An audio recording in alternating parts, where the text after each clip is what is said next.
ఈరోజు బసవ తారకం ఆసుపత్రి అయినా ₹2 కిలో బియ్యమైనా ₹50 హార్స్ పవర్ రైతులకు ఇవ్వాలన్న ఆలోచన అయినా జనతా వస్త్రాలైనా పేదవాడికి కూడు గుడ్డ ఉండాలి అని ఒక గొప్ప మనసుతో ఒక గొప్ప ఆలోచనతో నందమూరి తారక రామారావు గారు సంక్షేమాన్ని కూడా మనకు వారసత్వంగా ఇచ్చింది.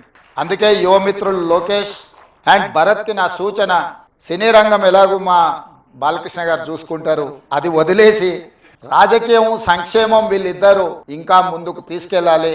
వారికి బ్రాహ్మణి గారు తేజు వీరు కూడా బాధ్యత తీసుకొని ఈ కార్యక్రమాన్ని ముందుకు తీసుకెళ్లాలని వారికి సూచన చేస్తూ ఇంత మంచి కార్యక్రమాన్ని ఏర్పాటు చేసి మా బాలయ్య బాబు గారు 25వ వార్షికోత్సవానికి రావాలని వారు ఆహ్వానించారు.